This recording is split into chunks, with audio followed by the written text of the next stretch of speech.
Hi, I'm P Soups, and welcome back to Happy Little Saplings. We have been busy. We have started work on our hooch production, which is actually going to turn into firewater production. Right now we have the hooch going.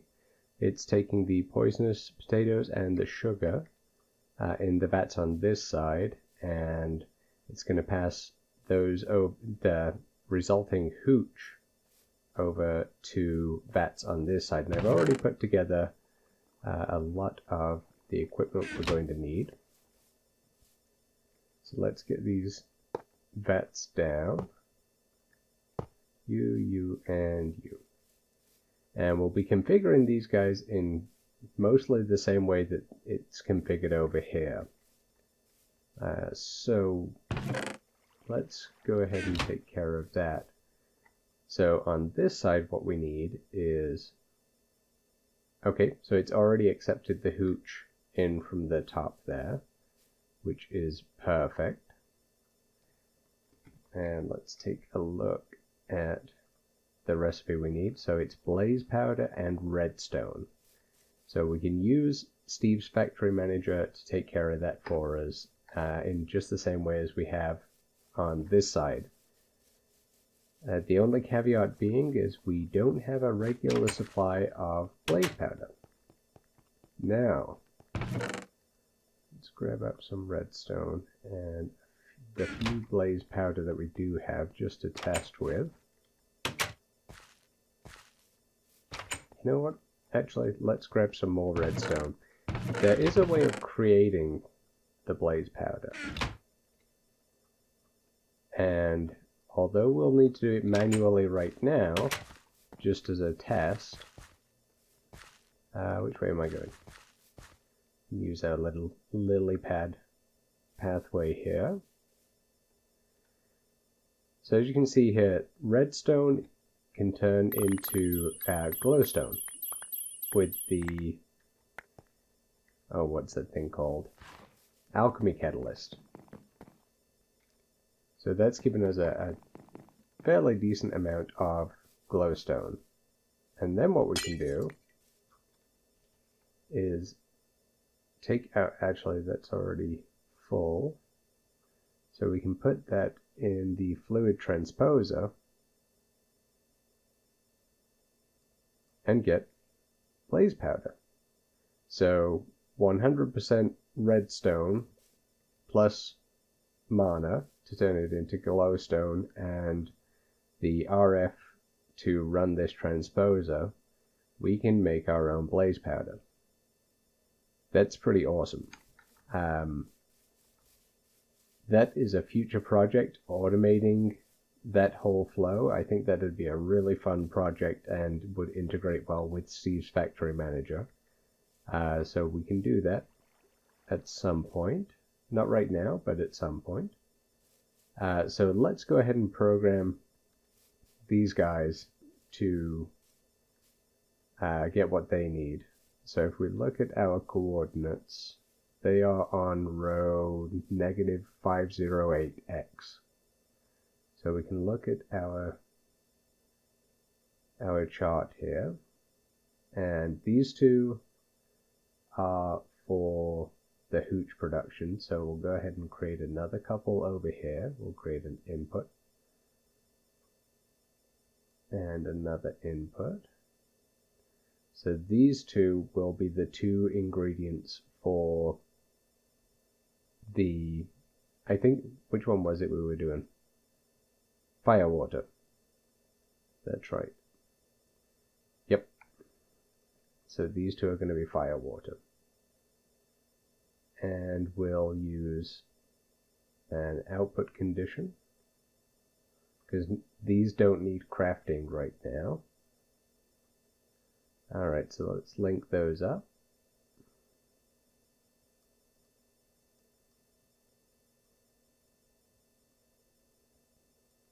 And we want to target the inventories on the -508. So this one, and this one. Those are all, oh wait, this is input. Silly me. the input gold chest. Okay, that's fine. Inventory gold chest. Almost made a mistake there. Just caught it in time. Okay. So output. This is the one. -508. There we go. And we didn't specify our items here either. Silly me. So redstone is going to come in here soon as we find it.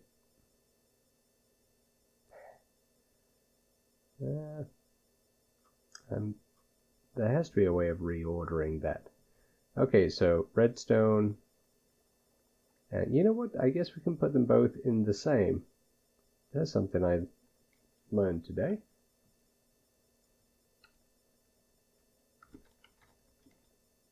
And blaze powder. So we've whitelisted those two items to be pulled from that that chest, and we actually don't need these two anymore. And we output, again, we have those selected, and we don't need to worry about anything else, but we will select, I think it was the north side. Let's see, north, yep. We want it to put it in the north side. And let's configure these guys so it's going to be on the left on this side.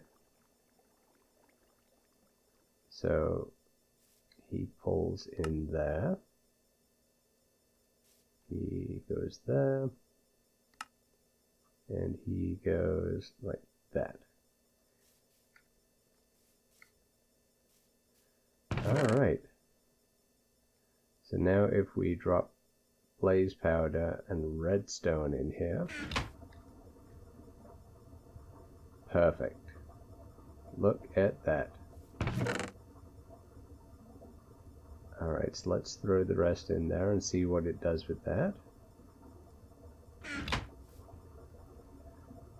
We know what it's going to do. It's going to create fire water after a moment.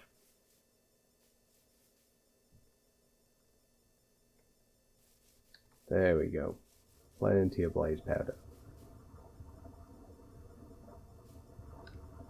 Pop those in there manually just to make sure that they get spread around. And there it is. There's our fire water. So, Steve's factory manager is taking care of all of that for us. Let's create an output real quick though. And you know what? I forgot to grab a tank. Other than that one. Let's throw one of those guys together. And that would be copper. And a couple glass.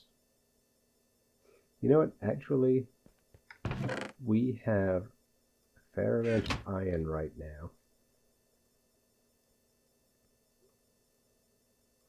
So let's go ahead and just make a drum.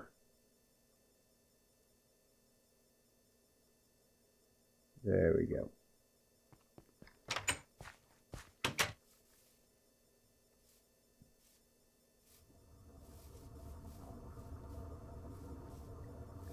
Alright, so I guess we can pull out of the back here.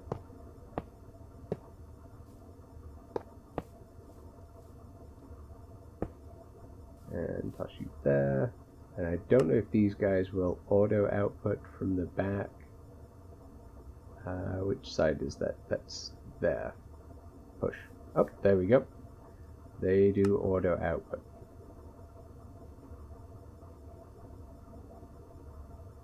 There we go. You and you.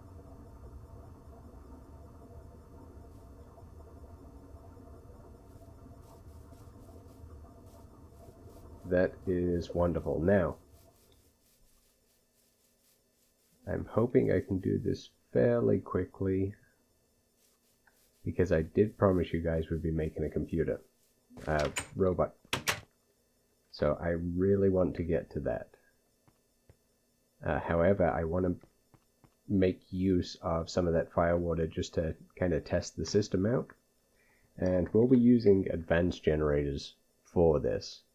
Advanced generators, it's kind of like big reactors, but it's its own thing.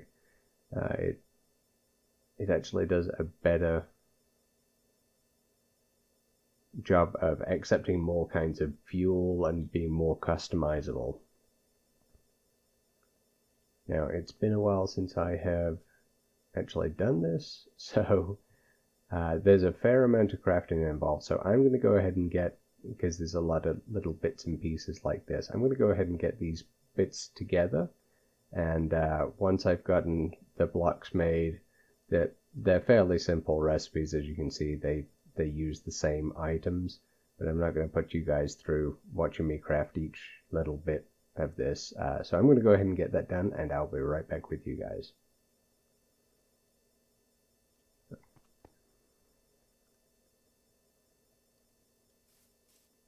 Okay guys, and we're back from that little intermission. I've got everything necessary for just a beginner generator here. This is the controller, and you can see there it requires at least one turbine, so we do have a turbine right here. I love the way that the multi-block kind of fills out with this, and you can actually have them in whatever shape you like. So I'm actually going to put my fluid intake up on top of the controller, and we also have a flux generator, so we'll toss that over here. There's a fuel tank to hold more of the fire water, and we have a turbine, and that's another turbine. I forgot about that. I actually created two. So, and that's perfectly valid to have that like that. Just kind of sticking out. It still recognizes it. It recognizes it as part of the generator, which is just awesome. So, yeah, that's our first generator right there. It's not much to look at, but it will work, hopefully. Let's take a look. Let's get our fire water over here. And we'll hook it up more permanently, but just to kind of show off here. And let's give it something to give power to. I should have brought a wrench.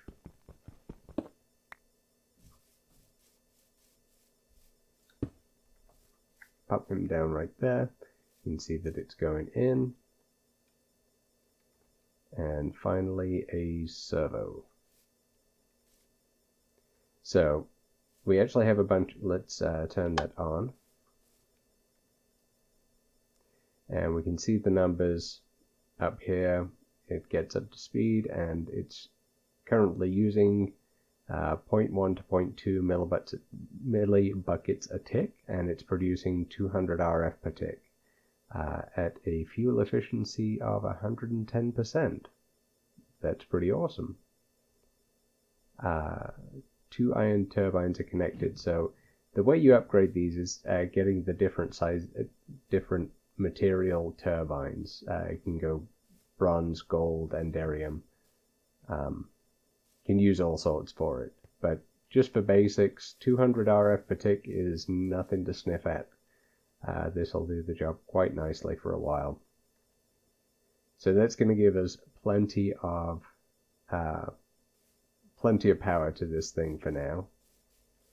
So yeah, I just wanted to kind of make sure that everything was working all right with the fire water, and because I've not actually used that with the advanced generator before, so it looks to be working just perfectly.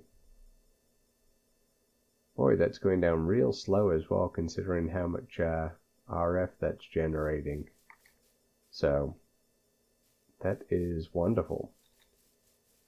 Okay, so the rest of this episode,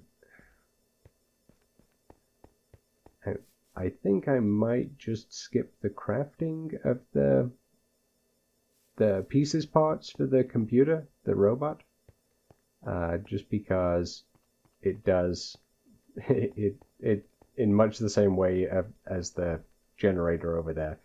It is kind of a finicky process, and you kind of have to remember which parts you even want to install. So I think I may just skip this part in editing for your guys' sanity. But yeah, I'm gonna go ahead and get to work on creating this thing, and I'll be right back with you guys again.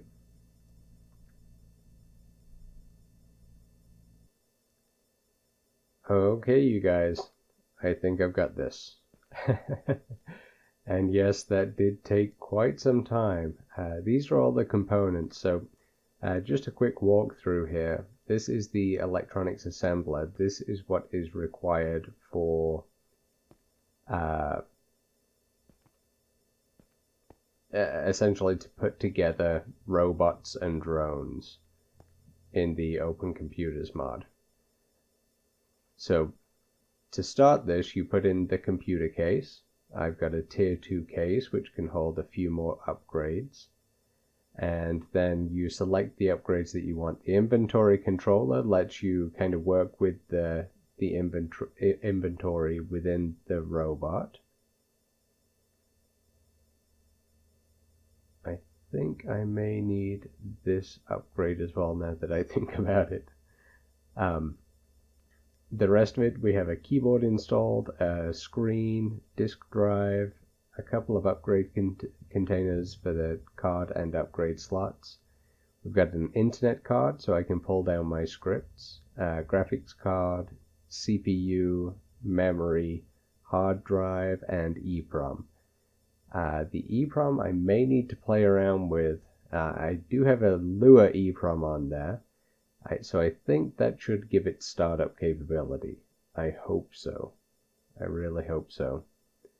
Otherwise, I think I can... There it is, OpenOS. I think I can craft this floppy to create a startup disk, but we'll give that a try once it comes around. So, our complexity 20 of 24. Let's make this upgrade really quickly. It's better to put too much in than not, because you can't really deconstruct these things. You can, but you risk losing pieces parts. So it's best just to make sure you get it right first time. Hopper.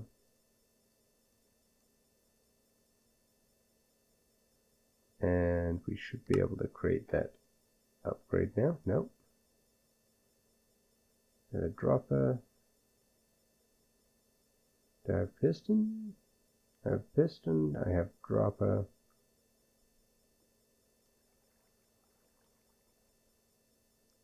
I have the hopper.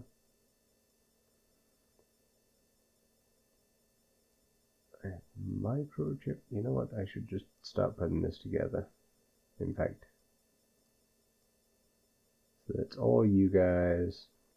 Oh, I used.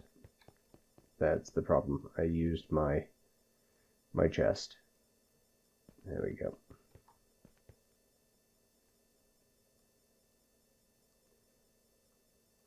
And there is the inventory upgrade, and that should take it to complexity 21. Okay, so I think I have everything in there that I need. The only thing left is some power. Once again, I should have brought a wrench. There we go. Now it does take a fair amount of power. That's why I wanted to get the power generator set up over there, because it's probably going to suck up a lot of that. So let's pop him down. And in Whaler there we see that the assembler does have full RF. So we'll hit go. So it looks like it's going to take 4 minutes for this thing to build. So I'm not going to have you guys waiting for 4 minutes, but I will cut back as soon as this thing is done.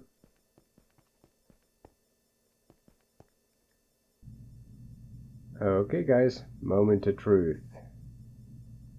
Harkness. We have a robot. Let's put him down. Take a look at him. Ah, that's fantastic. Let's see what happens if we try and power him on. Oh, okay. No bootable medium. That means we have to create a startup disk for him. I'd forgotten about that bit, but not too big of a deal. OpenOS. There we go. And what am I missing? A lever, no doubt.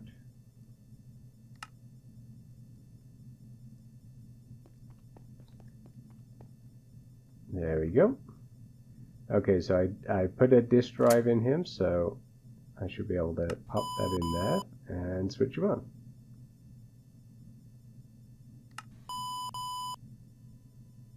Or not. Okay. Let's see. I don't think that disk is what I was looking for. Ah, there we go. So we have to craft it with a manual.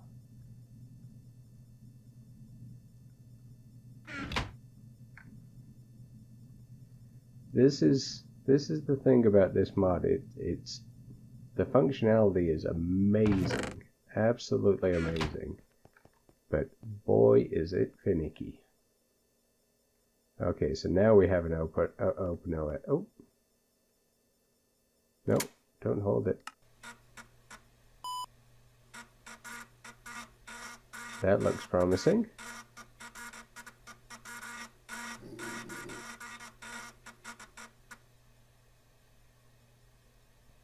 There we go. There we go. Hey Harkness, how you doing, buddy? We have a friend. We have our first friend on the server. Okay, first things first. Let's go ahead and install the operating system so we don't have to keep this disk in here at all times.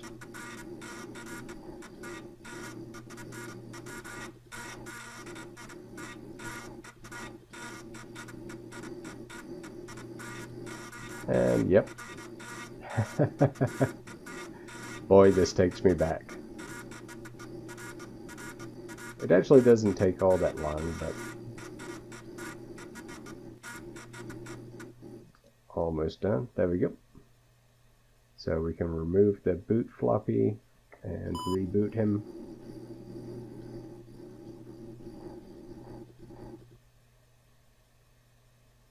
There we go. Our very own robot. Now, the awesome thing about these guys is that they can pretty much do any task. They can act as carriers, you know, carry items around. They can use an axe. They can use a pickaxe. They can plant things. What I have got in here, I do have the internet card in here, and I have a few scripts that I'm going to go ahead and download. And just to kind of show off some of the functionality. So I will be right back as I get those file names and download them from Pastebin. I can also include the links to those in the description below the video. But I'll be right back while I grab those. Alright, so he now has all of the scripts. Okay, inventory, functions, tree farm, and mining. Those are the scripts that I've written for him. And let's grab, for now we can give him an iron pick. Sure, we have plenty of iron. So he can equip that, like that. And actually, before we do this, let's take him to a safe spot downstairs.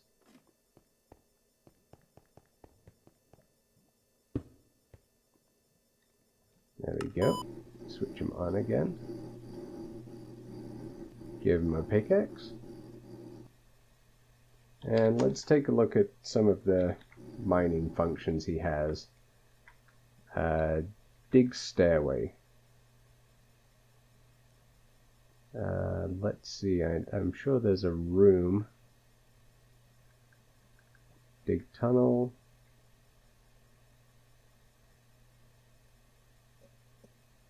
Okay. Height, width, and depth. So that'd be a handy one for us. So height, width, and depth. Let's go ahead and get out of there. And we'll, just as a test,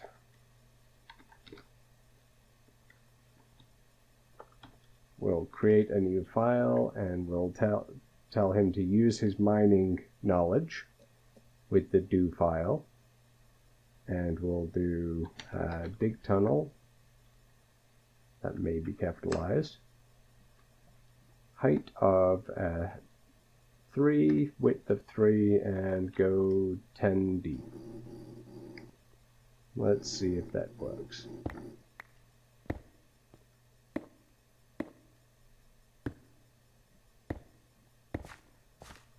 And off he goes. Now, one thing to notice is, oh, looks like we have an error. The dump junk. Okay. That is that's a function I guess I had forgotten to include. So I'll need to rectify that at some point, but for now I'll just comment that out. We don't need to worry about him getting too clogged up right this moment.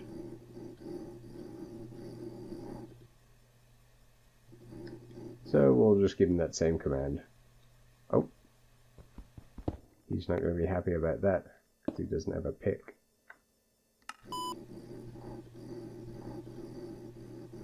There we go. Now he's armed for the job.